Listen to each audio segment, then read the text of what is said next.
So, Curtis, another fight back at the Apex. You starting to get bored of this venue, or are we okay with it? I'm all right with it. It's not a big deal. Yeah. With this fight, right, it's kind of a weird one where you kind of know exactly what you're going to get. A guy who's going to stand there and try and hit you really, really hard. Does that make it easier to train for because you know what style you're dealing with, or harder to train for because you can't really replicate that in sparring? A little bit of both, because yeah, it's hard to replicate the intensity that I'm sure Sergei is going to be bringing, but also a little easier because you're not worrying about a whole bunch of other him using a bunch of other different offensive attacks. Yeah. It does make it a little easier. Yeah. I'm sure when you were preparing for this fight, the one that everyone's going to point to is the Overeem fight, right? When he first got to the UFC, kind of got out-grappled in that. Is that it? Do you look at that and go, well, if Overeem can do that, and I know I can do to Overeem, then I know what I can do to this guy? I mean, that's not like, I don't believe in MMA math, because that'll get you screwed up. But I look at that film. I was actually there that night because I fought Francis that night, so I watched it. And yeah, that does give me confidence that if Alistair can take him down and hold him down, I'm confident I can also. Yeah. It's been a while since this topic has come up, but I only ask because of his explosive aggression. Is the smaller cage something you'd rather not be dealing with, or does it not even come into your mind? The smaller cage, it does allow for a lot more engagement, but if I'm using my footwork the way I know I can and using my high-lows, I don't believe it's going to be an issue. Do you think his recent success is coming because he's fighting stylistically guys who will stand in front of him and just be there to be hit, if you know what I mean? A little bit. I think, yeah, his past opponents, they've been pretty much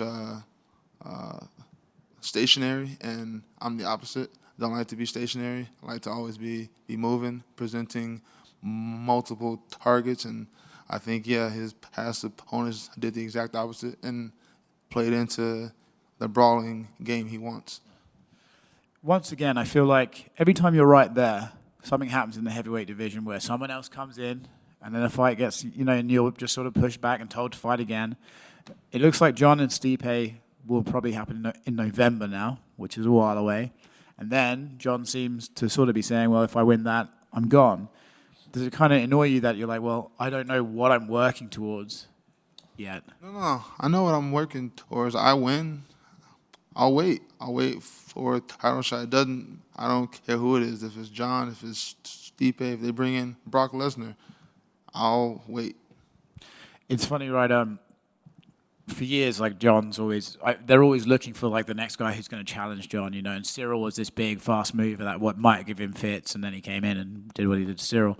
But now I feel like in that conversation, your name's the one that's coming up, oh, well, he hasn't fought, a younger, more explosive wrestler. Do you believe you have the style to give John the problem? Yes, I do. I mean, the wrestling I present, it's a problem. And if you don't think so, then you don't really understand MMA. The ability for me to take the fight from on the feet to the ground when I want to puts more mental pressure on my opponents. They have to think about it. Even if I don't actually shoot, it's an option. And it's something for you to think about. And I use that. And I think I can use that against John. What's your relationship like with him, if you even have one?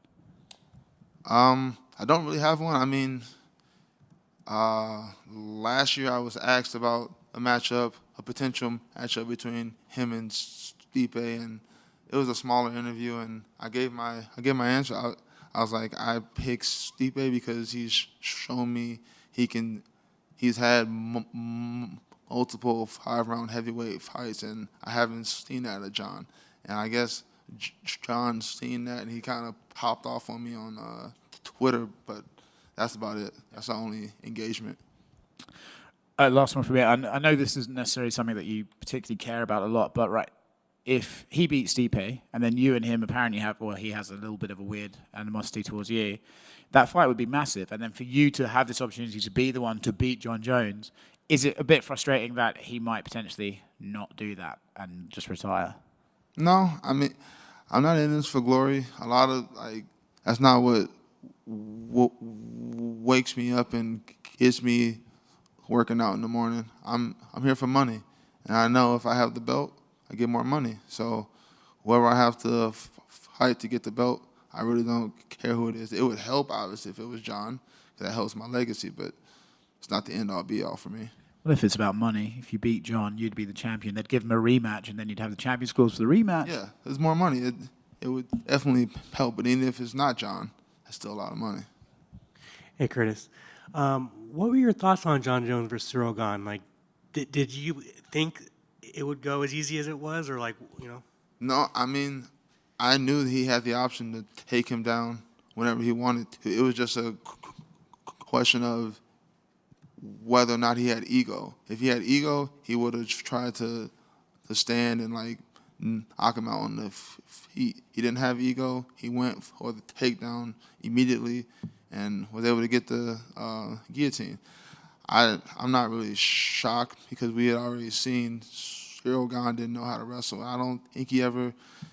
A lot of guys in the UFC come in and they have their skill. This is what I'm good at, and that skill is what got him here, and they don't really add on. I think he's one of those guys. He believes in his hands. He's like, I don't have to wrestle. So I don't think he's ever going to know how to wrestle. So. Is that something with Cyril Gane? Obviously, if he's not going to learn to wrestle, he's going to be in big trouble in the heavyweight division, obviously. But do you think it was part of that? Do you think the lights and everything got to him, or do you think it was just he does not know how to wrestle? I don't think it was the lights. He had an interim title fight, right? So yeah, I don't think it was the lights. I think he doesn't know how to wrestle. When he got in that position, he didn't fight the hands. That's the first thing you do is fight the hands. He didn't, so you knew right there he doesn't know what he's doing. Have you been impressed with Sergei's run so far? With him knocking out Derek and knocking out Ty and all, or do you think it's been a perfect matchup for him, or these guys don't want to stand and bang with him, and that's what he does? I mean, it is impressive regardless of the matchups. Every time you step in the octagon at heavyweight, you could lose. It's not really a skill-based division. It's just who hits first. So for him to rack up the wins, impressive. And also I think it does help that he's been fighting against guys who, like I said earlier, they're stationary. They don't move, and they're willing to bang with them. And then finally, former opponent Francis Ngannou's obviously left the UFC. Do you think there was a lot of questions about him leaving, but it's kind of cooled down by now? Do you think it was a mistake for him to leave? No, I do believe he will. He only needs to have one fight where he earns $5 million for it to be a win for him, and that can happen between now and the next 4 years. I believe it'll happen. So I don't think it was a mistake. Awesome. Thanks, man. Curtis, thanks for taking the time. You're back here in Vegas, similar surroundings. How was your training camp? Did you get to use the PI? Did you have any new sparring partners to replicate your opponent? No, I've had the same camps for the past 6 years. I believe in the philosophy, if it's not broke, don't fix it. And no, I haven't used the PI. I live in Colorado, and I don't think it's worth the fight out here. So. That Colorado gets you that higher elevation. There's stronger lungs, bigger gas tank. Awesome. And last for me, how was that weight cut, if any, the training camp, good, healthy sparring, everything good leading to the big night? It was a great camp, and I really don't have a weight cut. It just happens on its own. Excellent, sir. Good luck on Saturday. Thank you. Hey, Curtis. Your opponent already served as a backup fighter for John Jones and Cyril. Would you serve as a backup fight for Stipe and John? Would that be something you'd be interested in? Yeah, why not? That's an easy, yeah. Were you a little upset that they didn't ask you for that last one, or did they ask you? No, I wasn't asked, and no, I wasn't upset. Thank you.